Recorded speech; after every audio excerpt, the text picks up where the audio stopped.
juiz federal, juiz estadual, juiz de direito, justiça do trabalho, justiça militar. Muitos são os termos que estão relacionados à divisão da justiça no Brasil, a estrutura do poder judiciário.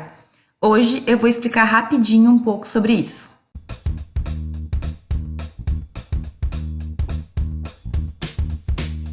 Bom, rapidamente eu quero fazer uma explicação superficial, uma explicação simples da estrutura do poder judiciário. Claro que cada um desses pontos pode ser aprofundado, enfim, a Constituição ela traz especificamente muitos detalhes, outras leis também vão definir algumas questões, mas o que a gente tem que ter em mente é de que forma que, esqueleticamente, digamos assim, de que forma é o esqueleto, a estrutura desse poder que é tão importante para um estudante de direito. Aqui em tela eu coloquei a estrutura básica do Poder Judiciário, que a gente pode perceber que vai ter vários elementos que vão formar. Então nós temos os juízes, nós temos os tribunais de segundo grau, nós temos os tribunais superiores e nós temos o STF, que vai ser a nossa Corte Suprema, a nossa Corte Constitucional. Na base de todo esse esquema vão estar os juízes de primeiro grau, que são os juízes que julgam monocraticamente, ou seja, eles julgam singularmente, somente eles vão analisar o caso, vão ter acesso à prova e vão tomar a decisão ali acerca daquele tema. Reparem que a gente tem 5 tipos de juízes de primeiro grau, de juízes singulares, que são divididos de acordo com a matéria que eles julgam. Então, primeiramente, nós temos 3 justiças que são justiças especiais. A gente chama assim a Justiça do Trabalho, a Justiça Militar e a Justiça Eleitoral. Essas são as justiças especiais, tratam destes temas em específico.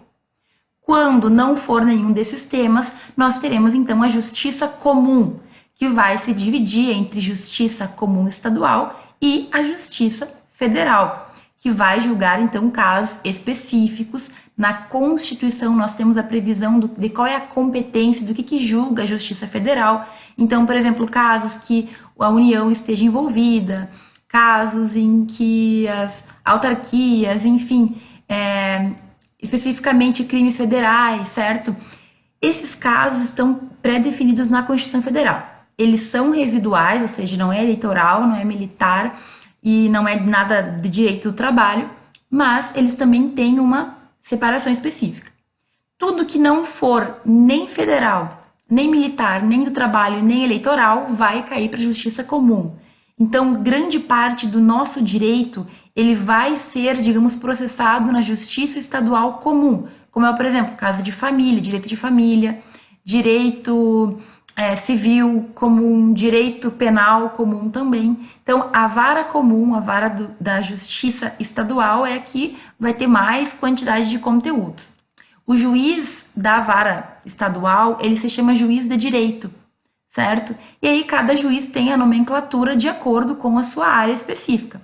Nós temos o juiz federal, nós temos o juiz do trabalho, nós temos o juiz militar, e aí tem uma diferençazinha entre juiz militar e juiz auditor militar, porque alguns deles fazem o concurso para juiz, então são juízes de direito, e outros vão ser integrantes das Forças Armadas que vão atuar como juízes, mas é um pouquinho diferente, e o juiz eleitoral. O juiz auditor militar ele já tem um concurso próprio, já faz um tempo. O juiz eleitoral não. Normalmente vai se designar um juiz de direito para exercer a função de juiz eleitoral.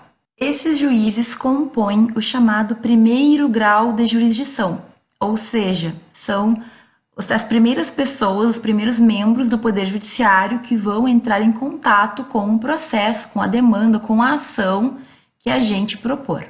Depois do primeiro grau, nós temos o segundo grau de jurisdição, que é composto pelos tribunais, então. Tribunais que vão ter, então, uma decisão diferente. Por quê? Porque a partir de agora, são decisões que são tomadas por mais de um juiz.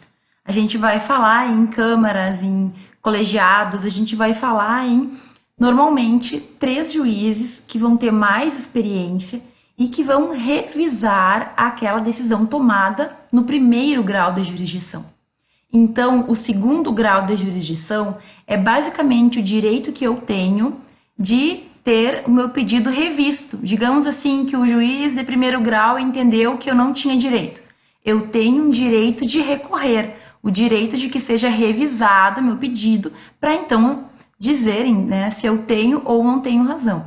Nesse segundo grau é mais de um juiz, então a decisão normalmente é mais acertada e esses juízes, que são chamados de desembargadores, certo? Existe uma questão aí, porque desembargador federal é um termo que se diz equivocado. Alguns utilizam o termo desembargador federal e outros só falam juízes federais de segundo grau. De qualquer forma, as pessoas que trabalham, os desembargadores, os juízes do segundo grau, costumam ser muito mais experientes no assunto. Então, normalmente, é a nossa chance de ter a revisão daquele pedido. Vocês devem ter percebido que cada tribunal normalmente vai ter uma divisão por região, né? Tanto no trabalho, como eleitoral, como federal também é por região. O Tribunal de Justiça, ele se vincula ao Estado. Então, o Tribunal de Justiça do Estado X, ou então do Distrito Federal, que não é um Estado, enfim.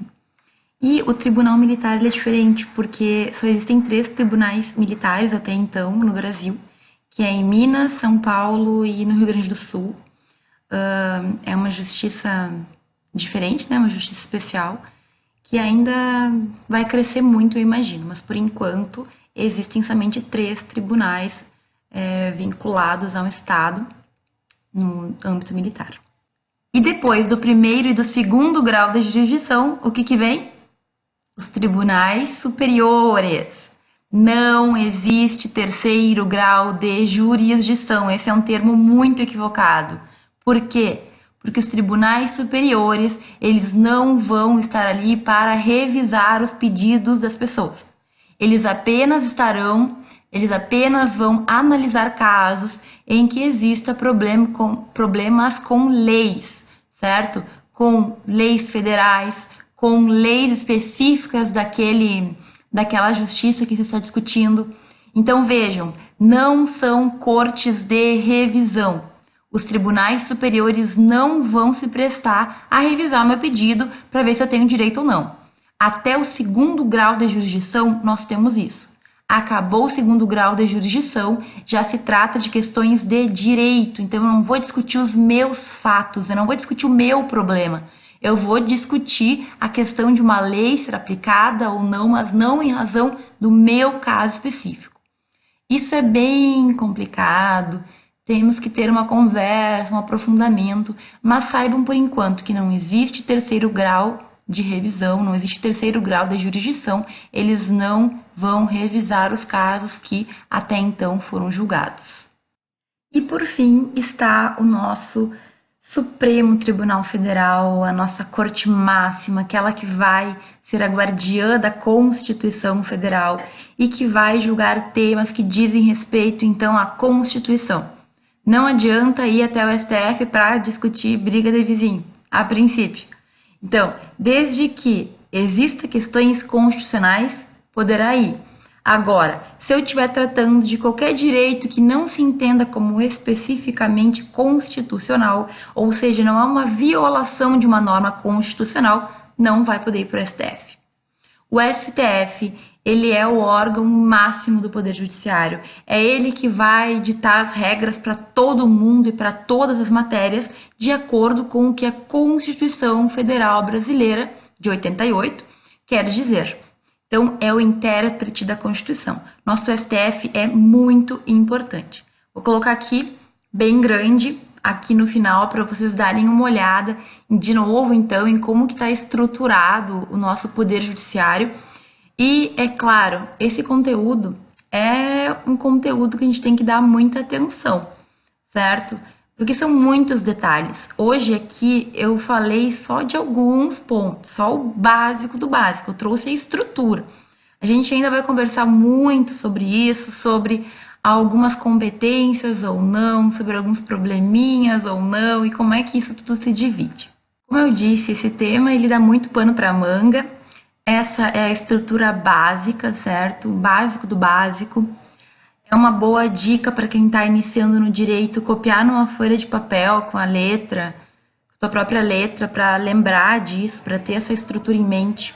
É bem importante entender ela, por mais que a gente não saiba os detalhes, se eu souber mais ou menos como se estrutura, vai facilitar muito a minha vida. E por hoje é só. Espero que vocês tenham gostado do vídeo, aqui na minha sala na Universidade de Sevilha. E se ficou alguma dúvida ou se vocês têm alguma sugestão, por favor, comentem aqui embaixo. Até o próximo vídeo.